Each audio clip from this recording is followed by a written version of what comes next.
Perkenalkan, nama saya Haya Nur Afifa Nugraini dari kelas 1B Prodi Bahasa Inggris.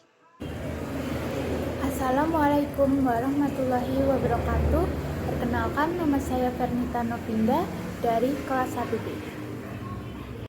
Assalamualaikum warahmatullahi wabarakatuh. Saya Niken Anissa Arwanto dari kelas 1B. Di sini kami akan membahas pentingnya menjaga lingkungan dan mengajak kalian untuk tetap menjaga lingkungan dengan sehat dan bersih. Kenapa sih kita harus menjaga lingkungan? Pentingnya menjaga lingkungan wajib harus kita tanamkan sejak dini.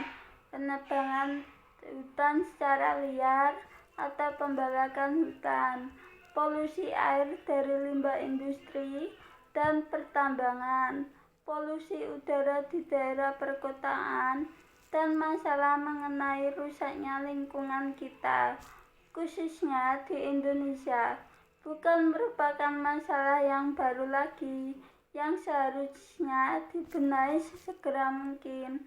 Bagaimana tidak, masalah ini tidak luput dari peran pemerintah dan masyarakat yang harus berdampingan menjaga lingkungan kita ini. Lingkungan yang merupakan tempat tinggal semua makhluk hidup yang ada di muka bumi, termasuk manusia, hewan, dan tumbuhan. Harus kita jaga kelestariannya. Lingkungan sangat penting bagi kelangsungan hidup bagi makhluk hidup. Karena apabila lingkungan tidak ada, maka manusia, hewan, dan tumbuhan tidak dapat bertahan hidup. Namun, sekarang lingkungan mengalami kerusakan. Itu semua akibat dari manusia yang tidak bertanggung jawab. Siapa saja sih yang harus menjaga lingkungan? Nah, kewajiban menjaga lingkungan ini harus dilakukan oleh semua masyarakat, dari anak kecil hingga orang dewasa. Karena jika tidak dijaga akan menimbulkan banyak permasalahan di lingkungan. Maka dari itu, semua masyarakat wajib menjaga lingkungan, terutama lingkungan setempat mereka. Upaya apa yang bisa dilakukan agar masyarakat dapat sadar tentang pentingnya menjaga lingkungan? Hal yang utama supaya masyarakat sadar akan hal itu yaitu perlu adanya sosialisasi bagi masyarakat untuk sadar akan pentingnya menjaga lingkungan. Dan yang kedua, memulai kebiasaan sadar menjaga lingkungan sejak dini, seperti mengajarkan anak-anak dari kecil untuk menjaga lingkungan. Bisa juga dengan membentuk peraturan yang konsekuen dan tegas agar mereka mematuhinya. Dan yang terakhir adalah pemberian sanksi bagi masyarakat yang tidak mau menjaga lingkungan, supaya mereka sadar bagaimana pentingnya menjaga lingkungan, terutama lingkungan setempat mereka. Apa saja dampak sampah terhadap pencemaran lingkungan? Yang pertama yaitu pencemaran air.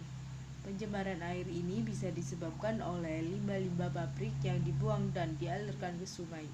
Hal ini menyebabkan kadar oksigen yang ada di air ini menjadi berkurang. Yang kedua yaitu pencemaran udara. Pencemaran udara ini disebabkan oleh polusi-polusi seperti polusi sepeda motor, polusi mobil, dan lain-lain. Hal ini menyebabkan lapisan ozon berkurang, menyebabkan perubahan iklim, dan lain-lain. Yang ketiga yaitu pencemaran tanah. Pencemaran tanah ini disebabkan oleh sampah yang sangat berkeliaran, yaitu menjadi susah terurai. Hal ini menyebabkan kesuburan tanah itu semakin berkurang dan tanah menjadi tidak subur lagi. Gimana caranya agar lingkungan kita tetap terjaga dan tetap bersih? Yang pertama, kita harus rajin membersihkan lingkungan kita dengan semangat. Yang kedua, kita bisa bergotong royong dengan warga sekitar untuk membersihkan lingkungan agar bisa terasa ringan. Yang ketiga, kita bisa melakukan penghijauan, yaitu menanam pohon di hutan. Yang keempat, kita bisa melakukan pengurangan sampah, yaitu kita bisa melakukan penggunaan kantong dengan ramah lingkungan. Yang keempat, kita bisa mendaur ulang sampah yang masih bisa kita pakai.